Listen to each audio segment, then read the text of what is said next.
ચલો તો ભાઈઓ અને બહેનો, આજે આપણે વાત કરીશું એનઆરએ, નેશનલ રિક્રુટમેન્ટ એજન્સી, જેની આજે બહુ ચર્ચા ચાલી રહી છે, બરાબર. કોમન એલિજિબિલિટી ટેસ્ટ, સેટ તમે બહુ સાંભળતા હશો, બરાબર. પણ આજે આપણે વાત કરીશું કે એક ગુજરાતી વિદ્યાર્થી માટે, ગુજરાતના વિદ્યાર્થી માટે આપણે આ પરીક્ષાને કઈ દ્રષ્ટિએ જોવી જોઈએ, આપણા માટે શું અગત્યનું છે આ પરીક્ષામાં. તો પહેલાં તો શું છે એનઆરએ, શું છે સેટ? તો કે મોદી સાહેબની કેબિનેટે જે છે ભારતના જે લોકો સરકારી નોકરી ઈચ્છે છે એવા યુવાનો માટે એક એજન્સી સ્થાપવાની વાત કરી છે, એનઆરએ, બરાબર. જે કે હાલમાં કેન્દ્ર સરકારની નોન ગેજેટેડ, નોન ટેકનિકલ, જો શું કહું છું, નોન ગેજેટેડ, નોન ટેકનિકલ, એમાં કઈ કઈ ભરતીઓ આવે? એસએસસી, સીજીએલ, સીએચએસએલ, એમટીએસ, બરાબર. પછી આઈબીપીએસની ક્લર્ક, પીઓ, અને રેલવેની ગ્રુપ ડી, ગ્રુપ સી, બરાબર. આ બધી જે પરીક્ષા છે રેલવે રિક્રુટમેન્ટ બોર્ડની, હાલમાં આ 3 બોર્ડની ભરતીઓની વાત કરી છે. આ 3 બોર્ડની ભરતીઓ માટે હવે ઘણાને મગજમાં એવું થાય કે એક જ પરીક્ષા રહેશે. ના, આ ત્રણેય બોર્ડની ભરતીઓની પ્રિલિમ પરીક્ષા એક થઈ જશે. ત્રણેય બોર્ડની ભરતીઓની એક પ્રિલિમ પરીક્ષા, એટલે કે હાલમાં થાય છે શું, જુઓ, આઈબીપીએસની વર્ષમાં 6 ભરતીઓ આવી જાય, બરાબર. આઈબીપીએસ પીઓ, આરઆરબી પીઓ, એસબીઆઈ પીઓ, પછી તોનાઈની ક્લર્ક, પછી આરઆરબી રેલવેની એકાદ બે ભરતી વર્ષમાં પાડતી હતી પહેલાં, અત્યાર સુધી તો એસએસસી, સીએચએસએલ, એમટીએસ, સીજીએલ, બરાબર. એની પેલી એક કોન્સ્ટેબલની બી આવે છે એસએસસીની, તો કુલ વર્ષની 4 ભરતીઓ એમાં આવે. તો ટૂંકમાં વર્ષની જે 10-12 પ્રિલિમ આવતી હતી એની જગ્યાએ હવે એક પ્રિલિમ. ફાયદો શું થાય? 10-12ના ફોર્મ ભરવાનો ખર્ચો કેટલો થાય?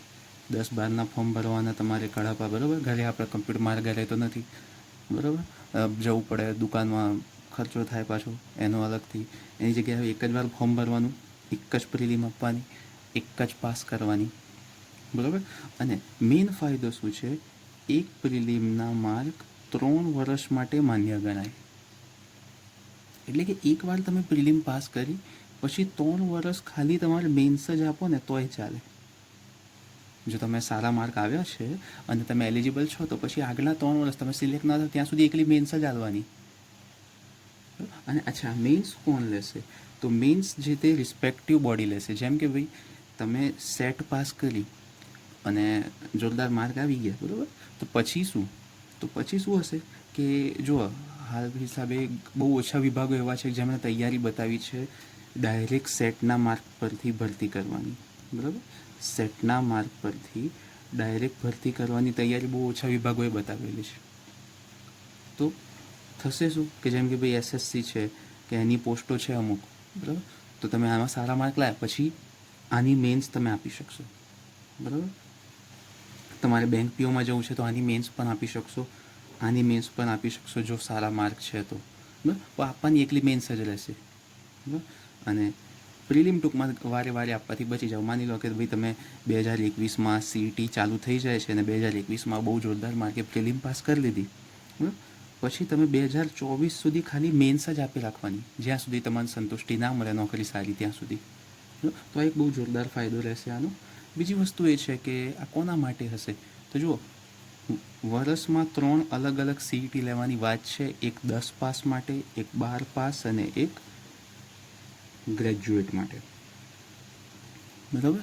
એટલે કે 10 પાસની ભરતીઓની સીઈટી અલગ, 12 પાસની અલગ ને ગ્રેજ્યુએટ લેવલની અલગ, બરાબર. બીજું એ છે કે આમાં કોઈ લિમિટ નથી અટેમ્પ્ટની. તમારા જીવનમાં જેટલી વાર સીઈટી આપી હોય તમારી ઉંમર ના થઈ જાય ત્યાં સુધી આપી શકશો. અને આખા જીવનમાં તમે જેટલી સીઈટી આપી એમાં જે સૌથી બેસ્ટ સ્કોર આવ્યો એ જ સ્કોર તમારી ભરતીઓ માટે કન્સિડર થશે. માની લો કે 2021માં સીઈટી આવીને તમે 100માંથી લઈ આવ્યા 85 માર્ક, બહુ વધારે કહેવાય પણ આ તો એમ સારા જ કહીએ યાર, ખોટા કેમ કહીએ. 2022માં 80 જ આવ્યા, બરાબર.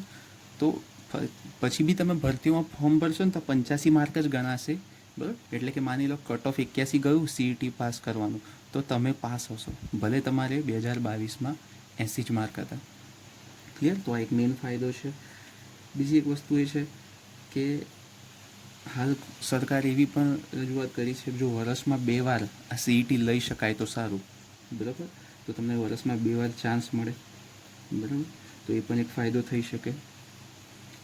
બીજી એક વસ્તુ કે આનો સિલેબસ કેવો હોઈ શકે. જો હવે આના સિલેબસ વિશે હવે આ આપણા માટે ખાસ આવ્યું કે ગુજરાતી વિદ્યાર્થીઓ માટે અગત્યનું વાત આવી કે આનો સિલેબસ કેવો હોઈ શકે. કારણ કે એસએસસી લઈ લો તો કે 50થી 60% વેટેજ મેથ્સ રિઝનિંગનું. આઈબીપીએસ લઈ લો તો આરઆરબીની પ્રિલિમમાં 100% મેથ્સ રિઝનિંગ, આઈબીપીએસની પ્રિલિમમાં 70%, એસબીઆઈની પ્રિલિમમાં 70% મેથ્સ રિઝનિંગ. રેલવે લઈ લો 50%થી અથવા તો એનાથી વધારે મેથ્સ રિઝનિંગ.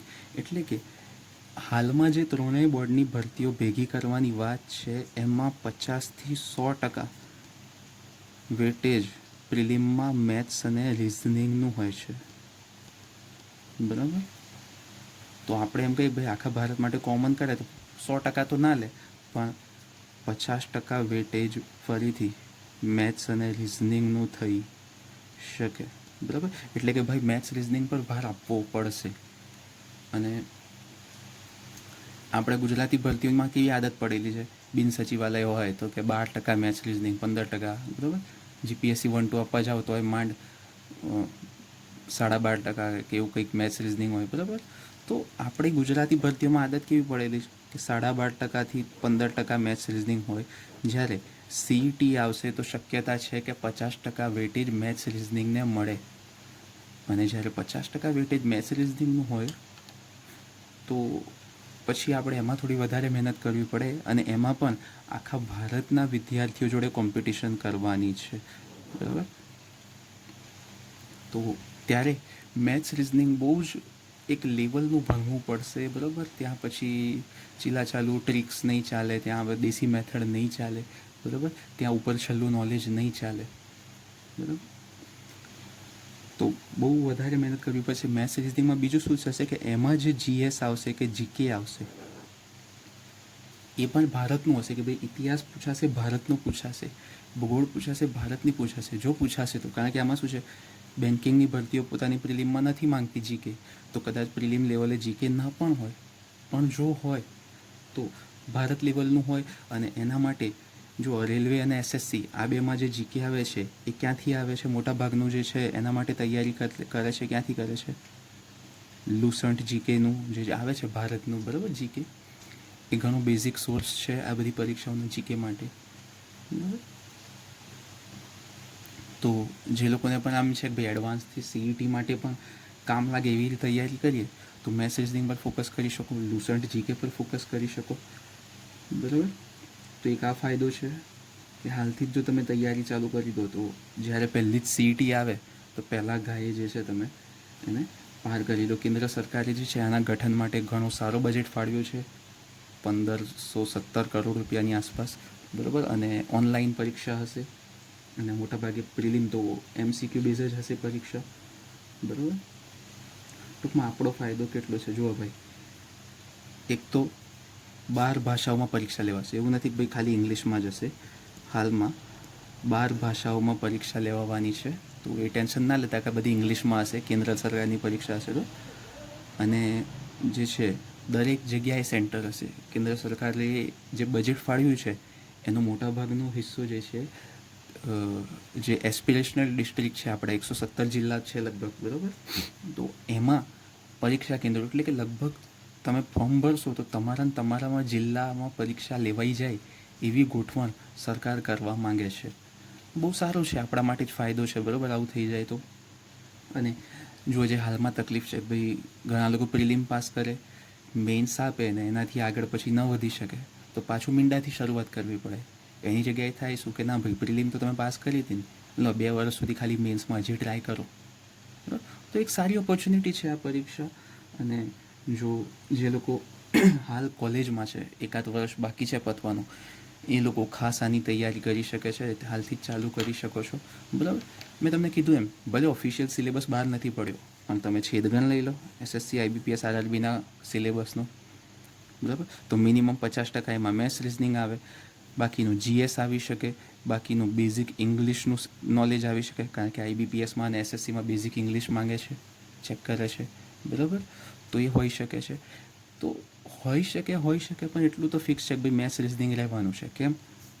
આ જોઈ લો, એસએસસી જોઈ લો, બરાબર. સીજીએલ આપવા જાઓ કેટલું મેથ્સ રિઝનિંગ હોય? 66%. આઈબીબીએસ પીઓ આપવા જાઓ 70%. આરઆરબી આપવા જાઓ 100%. બરાબર. રેલવેની પરીક્ષા આપવા જાઓ તો પણ 50થી 60%, 70% જેવું મેથ્સ રિઝનિંગ હોય.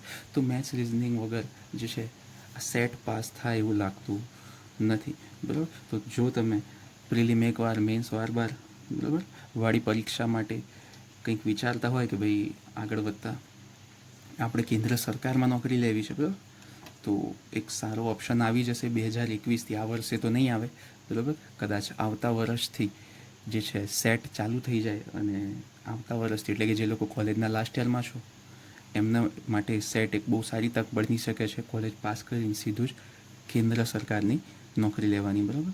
વાત એ થાય કે કોઈકને મેથ્સ રિઝનિંગ એ લેવલનું શીખવું છે તો ક્યાંથી શીખી શકો છો? તો મારી જ યુટ્યુબ ચેનલ પર, બરાબર, રિઝનિંગ તો એ લેવલનું આખું ફૂલ સિલેબસ અપડેટેડ છે, બરાબર. અને એની લિંક હું ડિસ્ક્રિપ્શનમાં નાખી દઈશ. અને મેથ્સ પણ એવી જ ટ્રીકો કે જે તમને સેન્ટ્રલ ગવર્મેન્ટની બધી પરીક્ષામાં કામ લાગે એ ઉપલબ્ધ છે, બરાબર. તમે જોઈને એ પ્રકારે જો પ્રેક્ટિસ કરવી હોય તો ચાલુ કરી શકો છો. જીકે મેં તમને કીધું કે લુસન્ટ જીકે ચાલુ કરી શકો છો, બરાબર. જો વાંચેલ વેડે જવાનું નથી. લુસન્ટ જીકેમાં હશે શું? ભારતની ભૂગોળ, ભારતનો ઇતિહાસ, બંધારણ, બરાબર, ભારતનો ઇકોનોમી, જે તમારી બધી ભરતીઓમાં કામે લાગવાનું છે, બરાબર. અને આગળ જતાં જો સીઈટીમાં જીકે ઇન્ક્લુડ થયું તો એમાંય કામ લાગશે, ના થયું તો વાંધો નથી, બરાબર.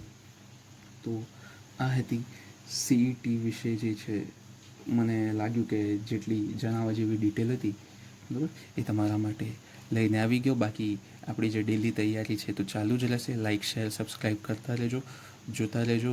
મળીશું કાલે નવા લેક્ચર સાથે.